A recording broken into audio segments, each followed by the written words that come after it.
Welcome to another episode of DD on the Spot. As always, I'm your host, Ryan Johnson. And before I get to our guests here today, I'd like to remind everyone that if you enjoy this content, to please give a like and subscribe down below. I'd greatly appreciate it. We have Becca Garwood on the podcast. She's coming to us all the way from the Great White North that is Canada. She's all the way in Ottawa. She's also a bikini competitor coming on to talk about her journey with us. But most importantly, she's our current guest. Becca, thank you so much for coming on the podcast. Thank you. Absolutely. So first of all, what is the weather like in Ottawa today? Cold. It's already snowed.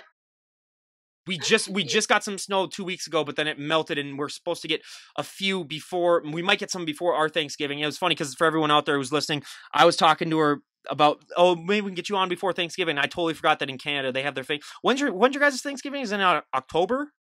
Yeah, it's the second weekend of October, which is why I planned my first show a weekend before so that I could eat at Thanksgiving. But then I decided to do another one, so. Oh yeah, yeah. So I totally so a little fun fact for us Americans out there who don't know about Canada, they got their Thanksgiving early. But before I depress everyone with our winter weather woes, because let's face it, me and you are gonna have a rough winter dealing with the fact that we live in the places that we live. But what really inspired, what really motivated you to get in shape and adapt this lifestyle? When I was growing up, my mom competed, so my mom was already a bodybuilder, and then I went through a rough patch of anorexia for about a year and a half.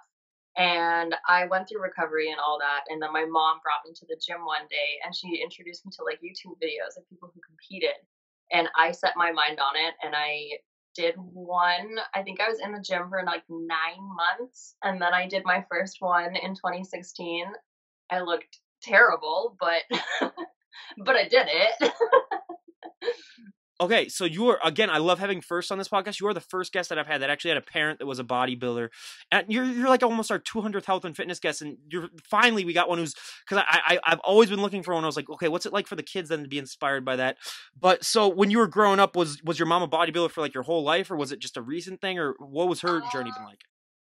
I think she did 2 before she introduced me to it. So she had been in the fitness world for like 3 or 4 years. And then she did 2, but she still does them. Like my mom is crazy. What was your opinion? What was your opinion on that? Like when she first got started, were you just kind of like most kids that I've talked to with their parents, where they're just kind of like impartial, where they're just like, oh, it's good for them, but I don't have any interest in it. No, I hated her because she couldn't eat with us. She'd be like, "No, I need to boil my chicken, honey," and I'm like, "I'm gonna eat a burger."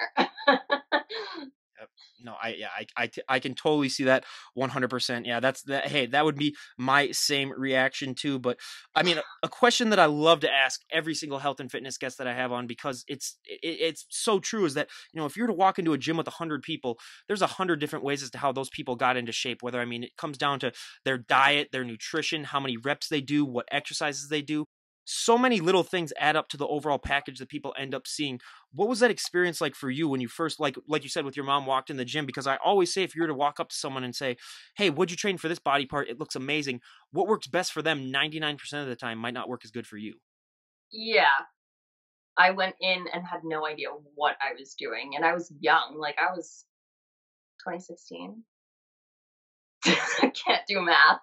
But I mean, 2016, I was already a small frame because I came from anorexia, and I would see these girls who like had these amazing bodies in the gym, and it was infuriating that I had no idea what to do. I couldn't work the piece of equipment. Half the time, my mom couldn't go with me because she was at work, and like it's almost scary because you don't want to be judged. But I started in a gym that they had a women's only, and so I just kind of started in that section, and then worked my way to like the major juice heads.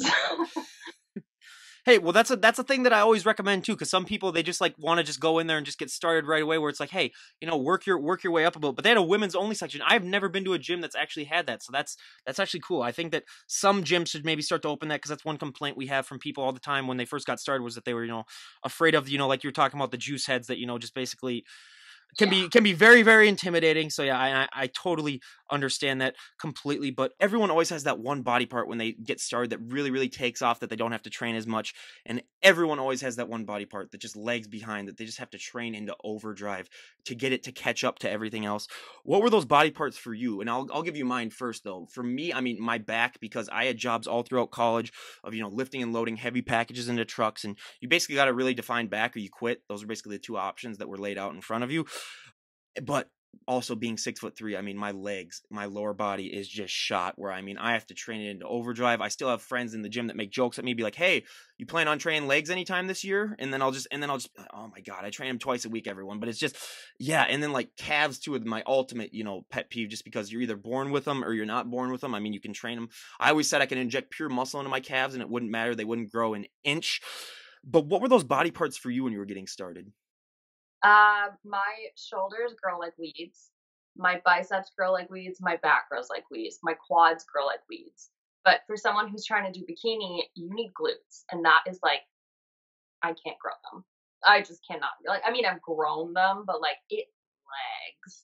So when I was prepping, I wasn't allowed. Like for the last year and a half, I haven't done quads, and because we're switching divisions, I did it the other day, and I haven't walked in 3 days. Literally cried when I walked down the stairs. Like it was bad. It was really bad. I had to go out and buy a new bath plug so I could take an Epsom salt bath. It was horrible. But yeah, my glutes, they don't grow. But my shoulders will look like I take something because my shoulders get so big. And everyone's like, you didn't do that by yourself. Well, actually, contrary to popular belief, I did. I'll have a photo from her Instagram pop up when she's talking about her shoulders, just to prove to everyone. Because yeah, I totally see that too. And I'm just like, when she first agreed to come on, you know, I usually look at the guest profile a little bit in their photos. I'm just like, yeah, okay, yeah, that's incredible. But yeah, I always talk about, you know, for me, calves are the number one pet peeve. Where I mean, that's the most genetic thing there is. I mean, you could work. I mean, I always said I could inject pure muscle into my calves and they wouldn't grow an ounce. I Yeah. mean, it's just. I was blessed with calves. I don't have to really touch them. I mean, bikini girls don't train calves anyway, so. Well, I was gonna say, plus walking in those high heels, that's like your calf workout, basically. Yeah, exactly. That's the one benefit to it, I guess. But yeah, so being that your upper body does grow really quickly, did you ever think about maybe not doing bikini, since bikini is a division like you're talking about where you had to have glutes? But if you're, you know, like figure or something like that, was that ever in your thought process? Yeah, so right now, our plan was to qualify for nationals, which we did 4 times, but we were going to go to nationals and do bikini. However, after talking to my coach, he basically said if you do bikini at nationals, it's going to be glutes and cardio. That's literally all you're allowed to do. Like you cannot touch shoulders, you cannot touch biceps, you cannot do back.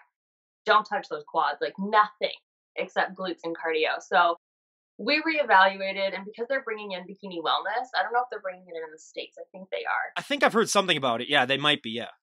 Yeah, so it's basically in between bikini and figure. So we're gonna do a huge bulk.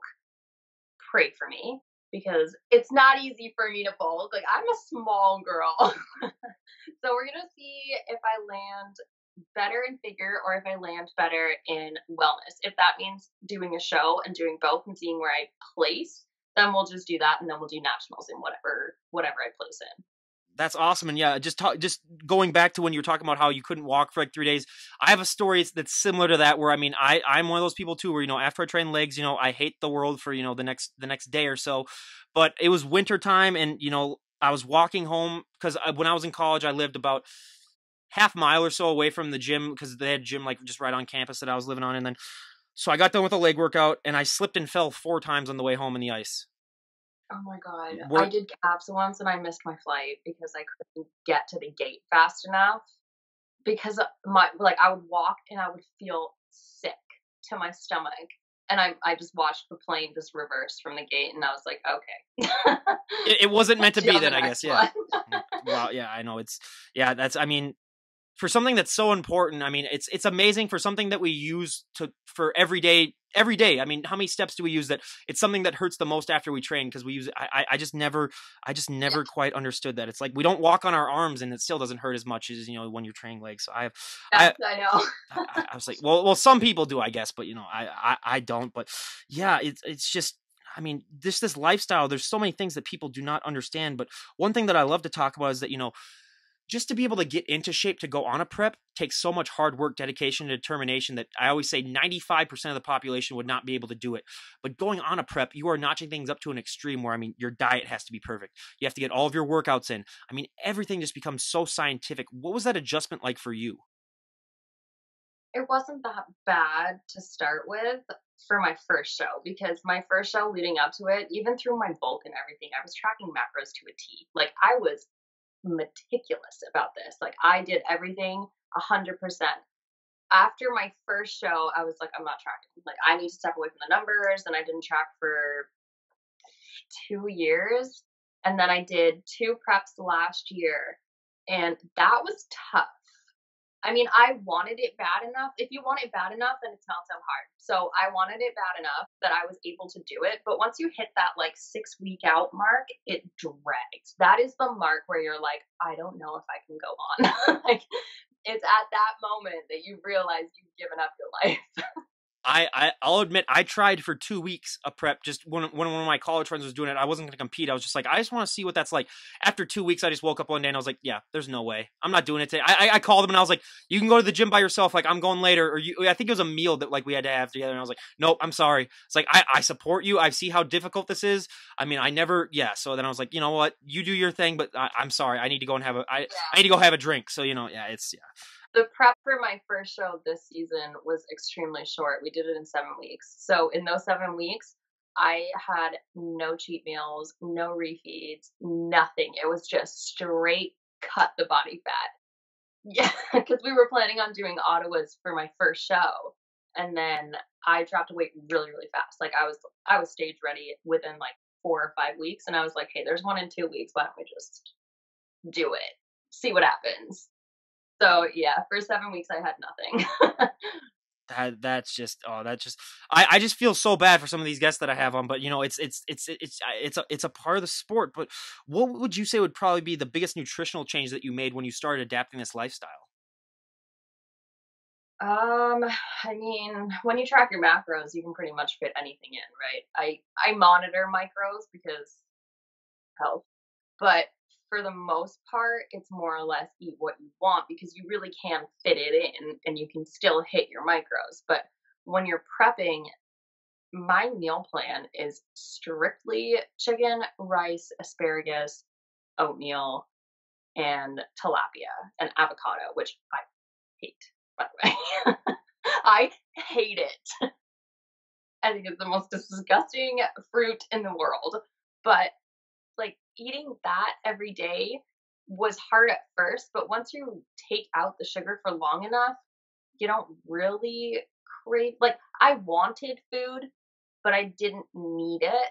And I think that's like a psychological thing. It's like you think you need it, but like, you don't need it, you just want the taste of it. So I mean, switching wasn't, for me, it's not that hard because I see myself winning and I want it.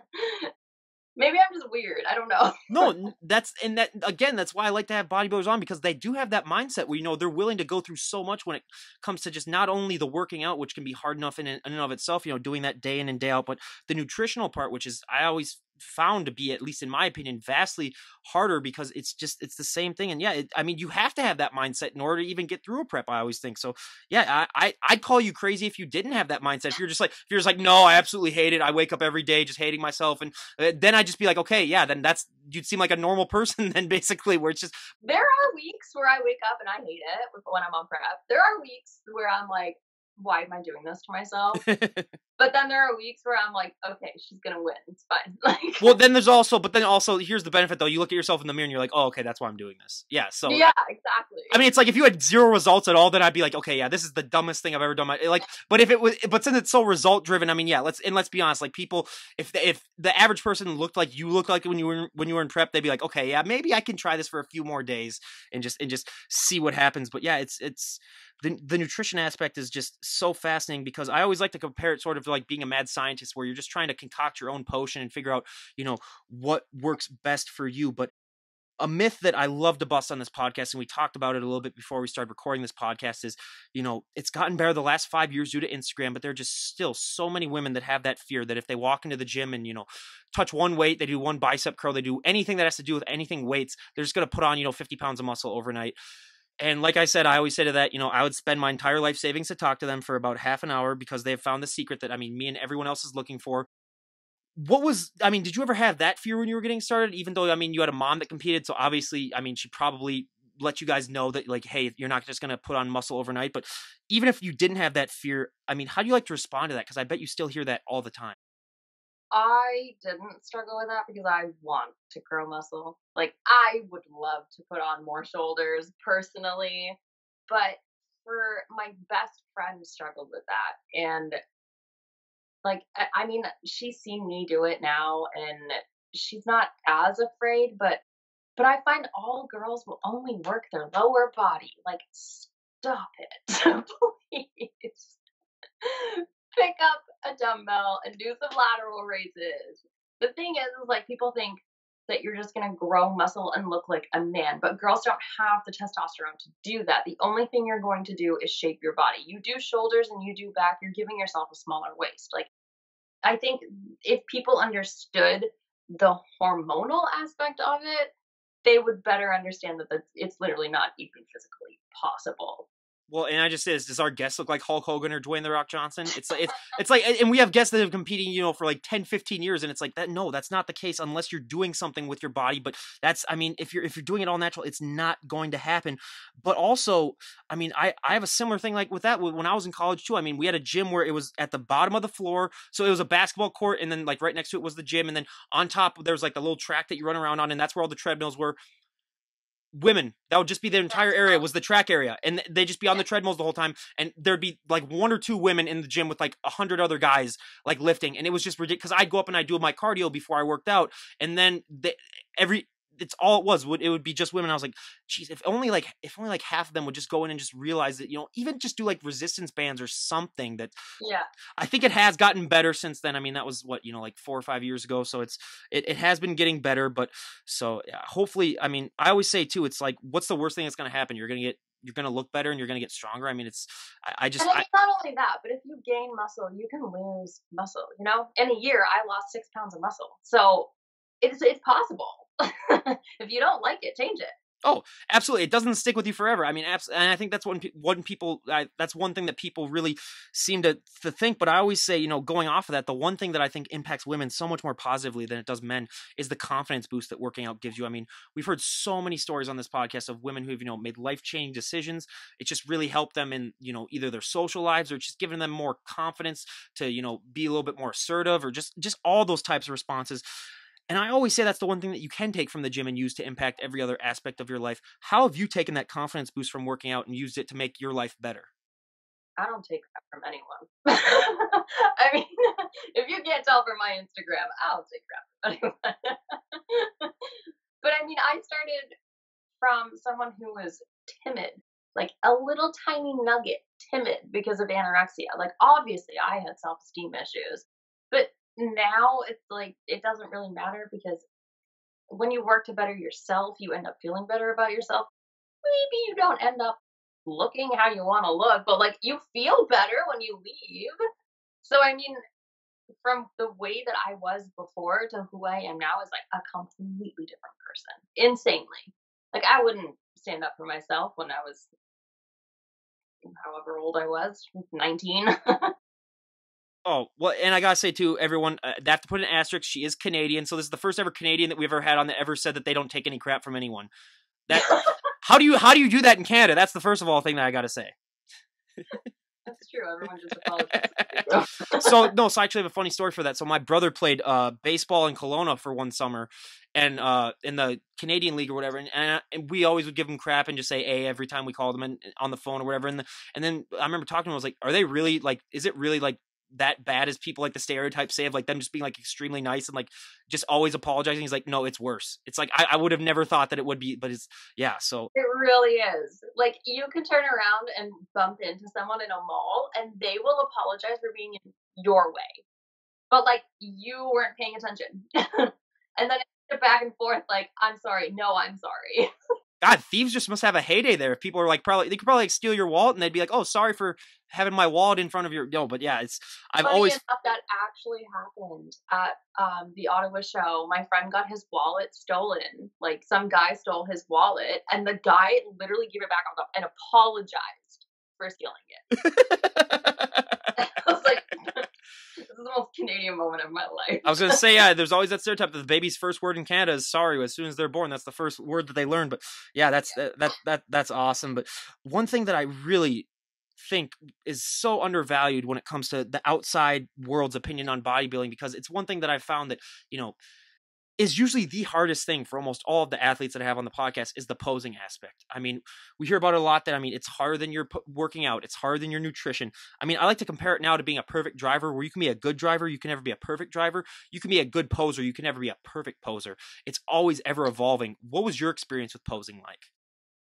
My first show, my posing was really bad, to put it nicely. Like, I honestly have a comparison picture that I refuse to post because I'm like, this is so bad that I cannot show anyone. The only person I showed was my coach, and I was like, God bless you.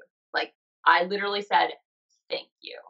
But I mean, for now, for bikini especially, like, you can literally not twist enough by like a centimeter and it changes the whole entire look.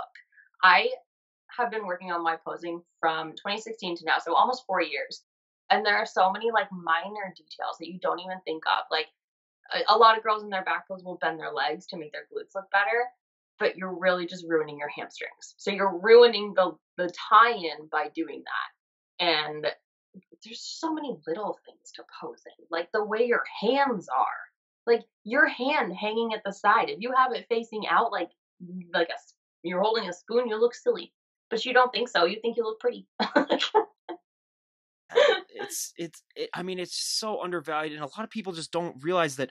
I mean, some of these posing sessions, you get more sore than your actual workouts because the body is not meant to Oh be in a yeah. flex state as long as it is. So, I mean, we've had, especially after shows, I mean, we've had guests come on and say that, you know, that's the most sore they've ever been is after a show, just because you're just so tensed for such a Yeah. long period of time. Yeah. Ottawa show was probably the worst. And then it takes so long for your back to just be like, okay, we can chill now. But like you're constantly sending videos of posing to people. You're constantly on stage. And if they make you hold it for longer than 2 minutes, like I was up there and they had us hold our front pose and our back pose for like over 3 minutes. And I could feel my calves cramping, my quad cramping, my back cramp. It was bad. Do you ever think that deep down they just do it just to be like, hey, let's see who can last the longest? It'd be like a Survivor Sometimes like I thing where they're just really like, do where they're just like wonder. the winner is the person who can stay in that state for long, and it'll be like Big Brother or something like that where they'll just have a timer. That's an idea out there for any judges that, you know, if you ever want to torture any of these competitors. But no, it's already bad enough as it is, and the fact that, I mean, you have to wear those high heels. I mean, we'll get into that in a sec, because I mean, one thing that I think differentiates bikini the most out of any other division is that you have to have your own, basically your sass. Basically, I mean, you have to have that, just that sort of, that attitude that you don't have in other divisions. Was that a hard thing for you to get that attitude, or is that just natural for you to just have that flaunting, you know, kind of that, you know, just that attitude and that flair that you need to have to be a bikini competitor? I'm probably one of the sassiest people in the world naturally. So like when I turn to the back and I flip my hair, like I'm really flipping my hair. And that's one thing that no one else on that stage can do. Yeah, no, It's out of this world. oh, I mean, yeah, that's the one thing that, I mean, it's just, it can't be taught. You just have to be born with it. But now going on to those high heels, I mean, good God, I always say they put you guys through enough already, but then they add the high heels. What was that like for you, learning how to pose in those heels? Um, Challenging at first, especially because you have to master not only posing in them, but walking to the center of the stage. And if your walk isn't perfect, like your glutes are jiggling and your arms are flailing, like you look silly. So like you have to master walking in these, you have to master posing in these, turning in these, snapping your head around in these. Like it is hard. But I mean, for anyone starting out, unload your dishwasher in your heels. Swear to God, unload your dishwasher in your heels and you'll master it. Walk up and down your stairs in your house in your heels. Do your laundry in your heels. I mean, we hear that, and we always hear, like vacuum or just do other things, household things, and that seems to really help for a lot of people. So yeah, I can't stress that enough. But out of your bikini poses, what is your favorite pose and what is your least favorite pose? Probably front pose is favorite pose. Back pose least favorite because I can't grow my glutes. I mean, I always said if I was ever put in that scenario, I would say back pose would be my favorite, just because that's the one where you can kind of put your smile down a little bit. You can kind of relax just a tad. Yeah, except I always forget to put it back on when I turn around. I'm like, oh, and we're back. No, yeah. Because, I mean, we had a guest from Australia on, and she said the same thing that you were saying, where, I mean, she let her smile down for like 5 or 6 seconds, and they said she got docked a couple points for that. So it's, again, I always say probably the thing that hurts the most after these shows is your damn teeth and your jaw, because it's, I mean, I'm not one of those people that smiles naturally. So, it's that for me too would just be like keeping that smile. Yeah, that would be honestly probably the hardest thing for me. You get so used to sending your check-ins every morning and you look miserable as hell because it's like 5 o'clock in the morning and you're posing for your coach. And then you get on stage and like, that's the last thing you're thinking of. Like I was in an overall comparison for my first show. And I asked the judge after, I was like, why didn't I get the overall? Just like asking for feedback. And he was like, you didn't smile enough. And I was like, that's it. You got to pull a joker on him and just be like, you want to know how I got this smile? Yeah.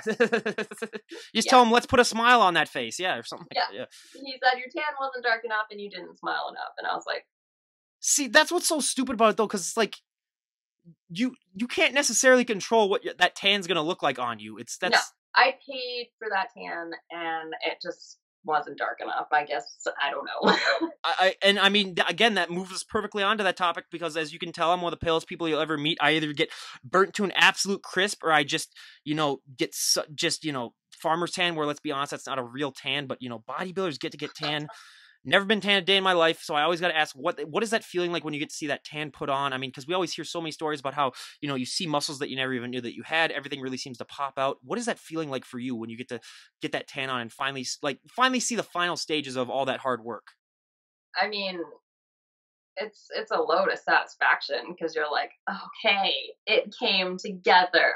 Like, I will be stressing about like holding water or my abs not showing or my delt's not popping, and then they put the tan on and I'm like, oh, we look good. Like, we're good to go. I mean, the tan itself feels disgusting. And you have to wear it for like the night before, and then you have prejudging and you have finals, and they never end until 9:30 if you're a bikini girl. I always say too, yeah, you got to become a human statue. You can't really sit on anything. You can't lean against everything. I mean, it's another aspect of the sport that people do not realize. But a question that I ask every guest that I have on my podcast, whether they be, like my up and coming bands or the health and fitness, for the bands, I always say, what is that feeling like when you get to go up on stage and perform live in front of, hundreds to thousands of people? I always ask the same thing basically to the bodybuilders. I mean, what is that feeling like when you get to walk up on stage and show off all that hard work that you've worked months upon months on? That's my element. The stage is my element. By my third show that I did, I was like, this is me, like, show it off, you did it. And then the sass comes out and it's a whole new level.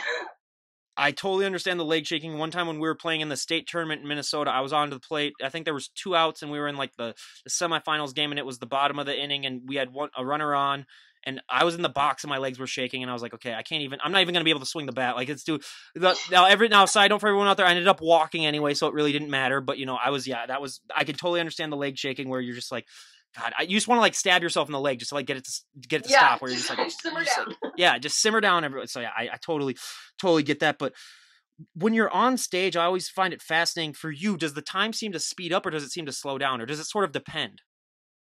It flies by for your routine, but it depends on the show. Like, for your routine, I find like I don't even know it happened. Like, I get off stage and I'm like, did I even do? I blank. Like, I don't know what I did up there. All I know is I flipped that hair.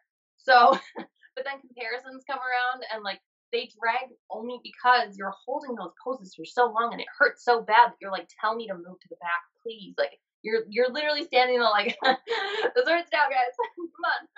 So, I mean, comparisons, they take a while, especially if your class is big. When I did Ottawa's, there was 17 girls, 16 girls, 17 girls. So like they were holding us in those poses for so long because they had to compare so many girls. So, I mean, the smaller the class, the better, more chances of winning. You're not holding your pose so long. But yeah, I mean, your routine flies. No, it's I mean, like I said too, like you're talking about with your element, though, find something like that that really just makes you feel that way because so many people search their entire lives to find that and they never do. But yeah, I performed on stage one time. We had like a man pageant at my high school, which was like our version of a female pageant. It was to raise money for charity and stuff like that. And we had a little skit that we did, and yeah, that really seemed to fly by. But I can't imagine what that honestly must feel like. But what was your go-to post show meal? Um, burgers. Which is weird because going into a show, I don't fill out very easily because I'm so grainy and so hard. Like I'm in the wrong division basically. Like I really shouldn't be in bikini. So the night before the show, this might shock you, but I actually eat about 5,000 calories the day before. And my coach always sends me to Five Guys to go get a burger the night before the show. It doesn't change my post show food. I still go and get a burger after the show. You mentioned Five Guys on this podcast. I might have to kick you out because now I automatically want to go and drive to Five Guys right now and get. That's my favorite place. You and me both. Oh my god, I You mean, try to follow my reverse here. the worst experience I've ever had eating food though is when I tried to have. One day I woke up and I said, you know what, I'm going to do it. 2 double hamburgers at Five Guys. I tried to have I could easily do that. with all the fries though. Oh no, no. And yeah, and I tried that, and then next thing you know, like 3 hours later, it got really interesting. That's all I'm gonna say. But Five Guys, yeah, that once a week, or usually like once every 2 weeks. I think nowadays, I have to go and get Five Guys. I mean, that is my go-to burger place. I mean, that they give you way too many damn fries, though. I think we can all agree on that, though. I mean, it's like, come on. True, yeah. I don't think I've have the works there, but if you had the works, you would really like that. yeah, like They three do like stuffed cheeseburgers and ooh. like peanut butter banana burger. It's crazy the things they come up with. I think only twice I've actually finished all the fries though. But yeah, Five Guys. If anyone out there is living under a rock and has never tried Five Guys, they don't sponsor this podcast, but they might as well because we talk about it so much. But yeah, everyone, Five Guys is the place to go to. But one thing that I love to talk about too, because it's another myth and misconception, is that a lot of people don't realize that look that you guys put on stage is not a sustainable look. I mean, Absolutely. we've had so many guests come on and say that. And, I've had friends reach out to me and say, like, hey, I love watching your podcast. And I was shocked because I think so many people, they see like these weight loss shows like Biggest Loser or something. And these people come on and lose, like 150 pounds. And a good majority of the time, they're able to keep that weight off for an extended period of time. And I think people see that and they just assume the same for bodybuilding, where it's like, if you guys get lean down and if you just, work your butt off, you should be able to keep that. But it is definitely, just so not true. And I mean, some people try as their hardest to keep that look. And it's not, first of all, it's an unhealthy look. I mean, we can all agree on that when you guys walk on stage. You're not at your healthiest. Most time you're at your weakest. I mean, I always said if we ever have like a strength contest on the show, like people would be embarrassed at like what they could probably be accomplishing. Like they'd be like, those people can only lift that much, really? Because I mean, you're just so dieted down and drained down. But what was that experience like for you when you first realized that, like, hey, this is not a sustainable look and I am going to have to put on more weight? My first show was super rough. Like the post show was so bad. I'm pretty sure I gained 30 pounds in a good 3 or 4 months. Like it was bad. And then the second show, it wasn't as bad. I think we got up from 113 to 128. So like it was where my body was happy at the time. This show, I mean, it's only been like 4 days, but still, right now, like my calories are high enough that I don't track personally in off season. My coach will give me a reverse diet, but if I track, I get too fixated on numbers, especially coming from anorexia. Like if I think it's gonna go wacky, then I know it's gonna go wacky. I don't track. I don't look at my weight. Nothing. I just kind of look at the numbers he gives me and like eyeball it. I've been tracking long enough that like I can eyeball it, but I used to fear putting on weight, but now I'm like, no, please make me fat. Because my last show, like my stage weight was 113, and my show this season, my stage weight, the lowest we got was 106.4. So yeah, so we lost a substantial more amount. Well, and how tall are you? According to them, I was 5'3" at my first one, and then I lost fat off the bottom of my foot, and I'm 2 3/4. Yeah, no, wow, and that's I mean, I always just say that's the most incredible aspect about bodybuilding is that, the weight gain that happens and the changes that happen. And yeah, I always say too, it's just like starting your own business. You got to spend money to make money. You got to put on weight if you want to put on muscle. It's not going to happen. You're not going to get bigger as you lean down. That's the reason why they call it that. So I mean, you have to bulk up. So I mean, that's my one word of encouragement that I like to give, all my guests. How much that does, I really don't know, but yeah, it's just such a huge thing that isn't talked about, because I mean, I've had people that walk up to bodybuilders on the street and they don't even know that they compete because they're in their off season look, and then they're like, oh, they just look like someone that works out on occasion, or like it's just an occasional weightlifter, where it's like, Yeah. no, they're just getting ready. I mean, they're just putting on like 30 pounds of bulk. So yeah, it's very Bulking is very, very hard for me. Yeah. It's really hard for me.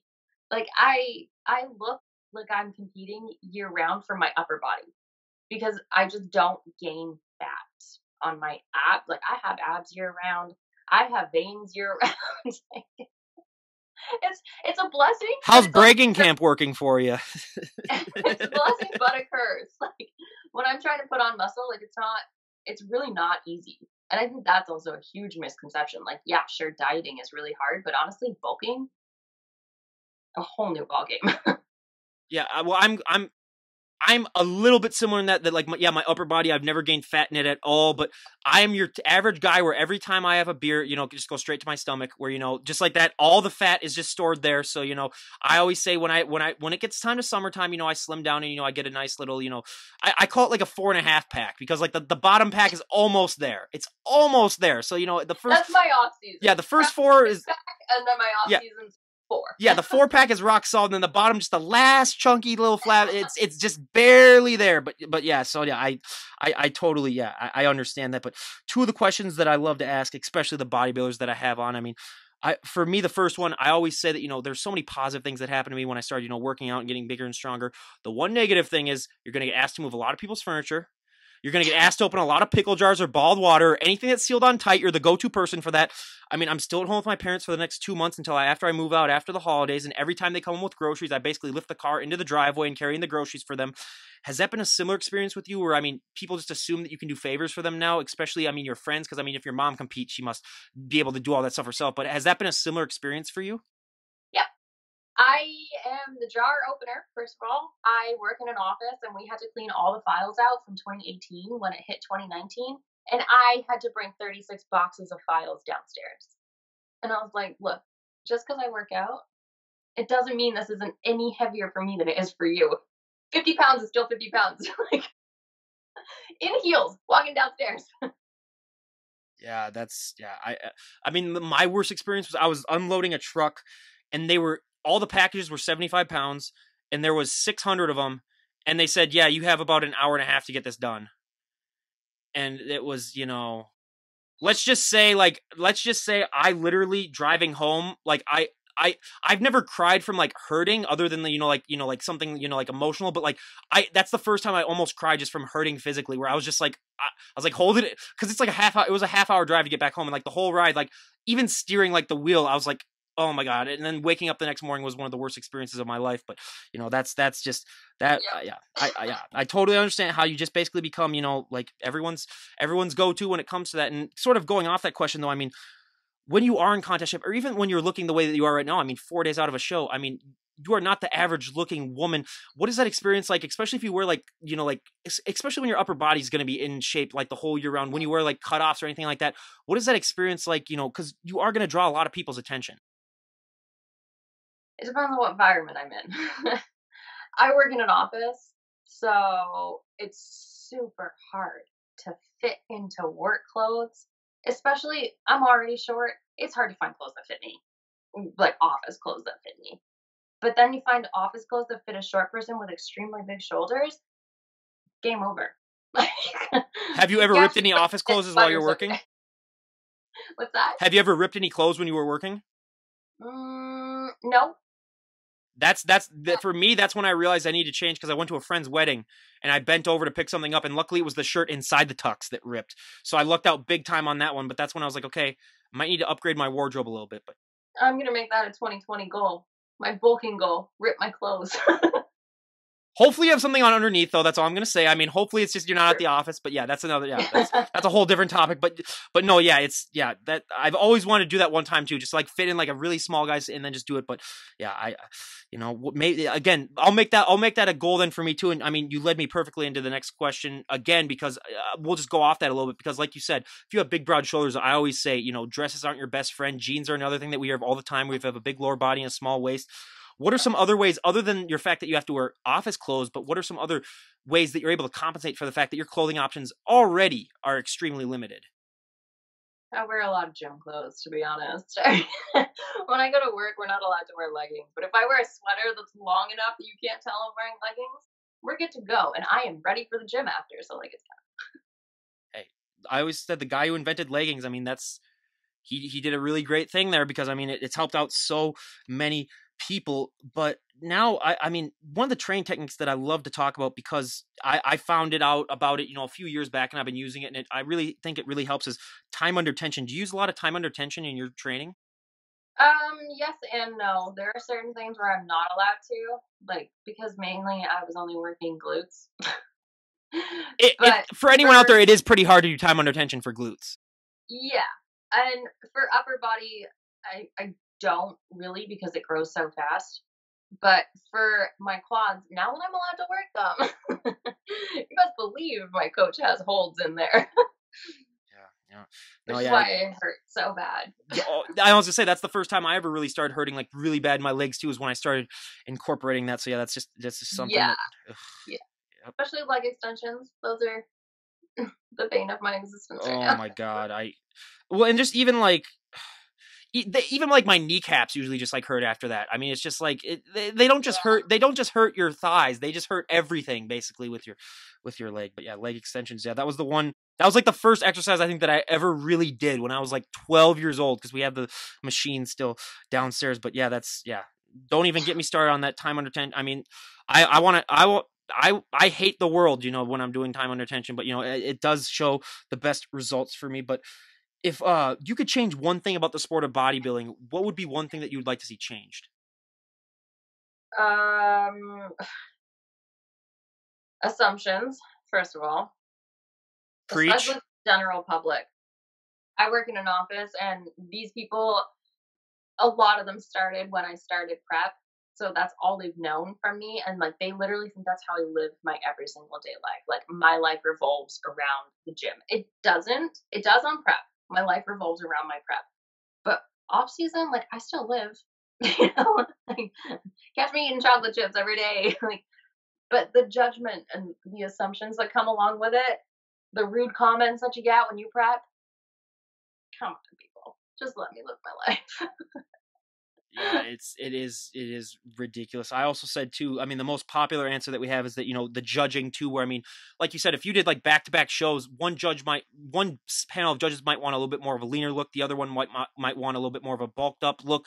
I mean, Yeah. and I always say it's like good luck changing in between shows, really, if you're competing like Bikini is back-to-back the events. worst for that. Yep. Bikini is the absolute worst for that. You can have a judge who likes conditioning, and you can have a judge that loves stage presence. And whoever has the best conditioning is going to win at one show, and whoever has the best stage presence is going to win at the other show. But they sit there and they say, like, you're judged based off of Miss Olympia. Well, we're really not. We're judged based off of what you're looking for that specific day. You told me to come in with fuller glutes. I came in with fuller glutes, and my placement was still knocked back. It's just so it drives me nuts. Again, And then I don't all even the I don't judges who even I compete, and I get angry, just hearing all that. But again, like I always like to compare it to being a baseball pitcher. Believe me, I've had my fair share of umps where I wanted to tell the catcher, hey, just let the ball get past you this time, yeah. just get out of the way when I'm throwing it. But no, yeah, it's.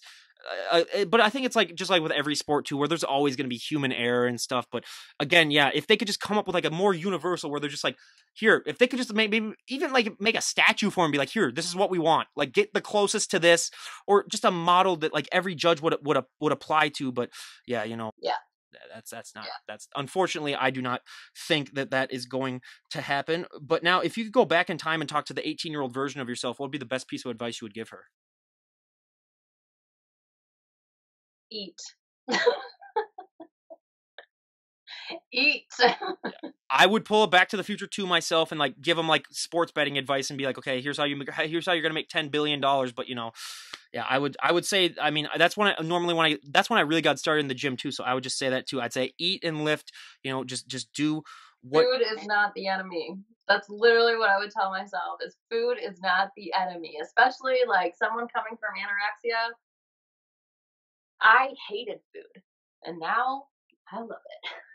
I mean, like anyone who's ever said that, it's like, have you ever even tried like bacon or donuts or anything like You that? know what I mean? Actually, my first prep, when my calories dropped like substantially, because I had lean bulked myself up to like 2,700 calories a day. And like I was maintaining, I was lean, everything was good.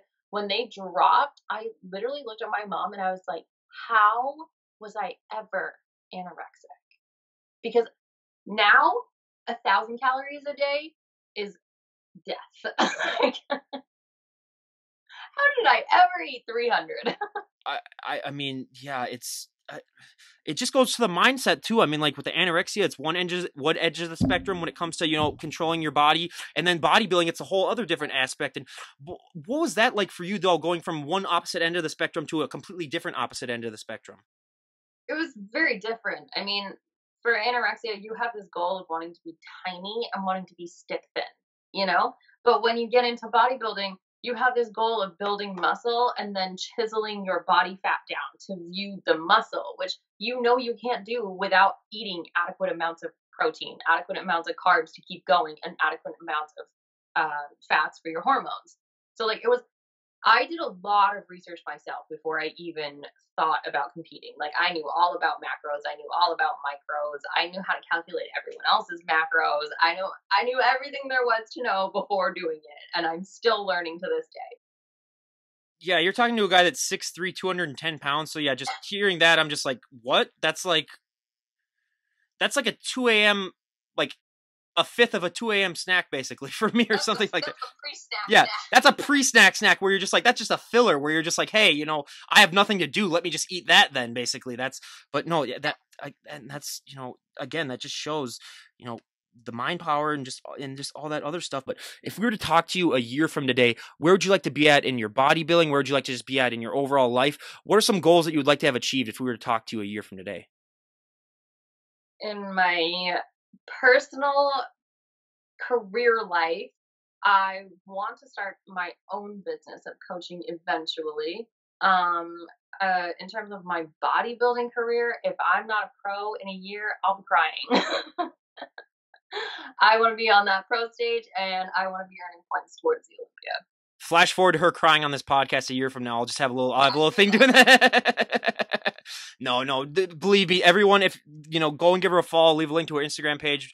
But, yeah, everyone go, there's no way that she doesn't have her pro card a year from now. But I mean, one of the last few questions that I like to ask is, a lot of people just taking that first step into the gym is the hardest thing for them when it comes to changing their lives and, adapting this lifestyle. And I mean, I always say it is so hard to not get a workout in once you take that first step into the gym. What advice do you like to try to give people who might, come up to you, like you say, you get still all the time, who might be like, oh my God, you look amazing, I want to get in better shape. What's the best piece of advice that you like to give people just to get started? Consistency. That's it. That's all I can say. I've had so many people say, what's your secret? How'd you do it? I didn't give up. The moment you stop going is the moment you stop growing. I feel like that should be on a t-shirt.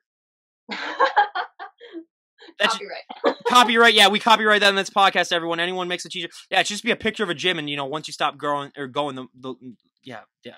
Again, we come up with some great material here on this podcast, but yeah, so yeah, and I agree with you 100%. Another one that I hear all the time is, go with a friend if that really helps too, because I mean, just having that now I'm one of those people where it's like everyone needs to stay the hell out of my way when I'm in the gym, where it's like I don't want to talk to anyone. I am very much yeah, like that now. Yeah. Like when I started, I was scared to go to the gym without my mother. And now I'm like, if you talk to me while I'm working out, I literally take my headphone like this and I move it and I snap it back on my head to make a point. Like, you're interrupting me. Yeah. No, I totally agree with that. But I mean, again, you guys, we cannot thank Becca enough for coming on the podcast. I mean, I really, really appreciate having you on and, sharing your story. And I really think that it's great. And lastly, I mean, not to get too personal, but if anyone out there is struggling with maybe anorexia or something, because I have had about, probably half a dozen guests that have struggled with that. What is a good piece of advice that you like to give people out there who are struggling with it in order to maybe help them get better and get on the right path? Don't ever think about competing until you're recovered. Get help. Seriously. 100% get help. I feared. I cried into a bowl of soup. I cried into it. And now I'm like, hand me the carbs. Like, 100% get some help and realize that food is fuel. Like, there's literally nothing to fear. Yep. Just like the famous thing, the only thing we have to fear is fear itself. But yeah, again, I totally agree. And again, thank you so much for coming on and sharing your story. I mean, I really, really appreciate it. And again, I'll leave a link to her Instagram page down below. I'm going to warn everyone ahead of time, seeing some of her photos, it will inspire you to get off the couch, stop eating those Twinkies and, get in shape. So, yeah, it's just, and again, first of all, if you don't have your pro card a year from now, we can just say this out right now. I will go to the judges' houses and be like, what's wrong with you guys? Why does she not have her pro card yet? Like, they'll be like her glutes. Like what? He'll be like her glutes, and I was like, oh, who cares about legs? Yeah, but look at her shoulders. Yeah, no, I'll be like just a typical gym bro, and I'm like, what are legs? Like what? Why? Like it's like, dude, come on. Like, yeah, so no, yeah, that's a whole different story with the gym bros and the legs thing. I have a funny story with that, but that would be about a 10-hour story. But again, Becca, thank you so much for coming on. I really appreciate it. And this is Ryan Johnson, DD on the spot, signing out. Have a great day, everyone.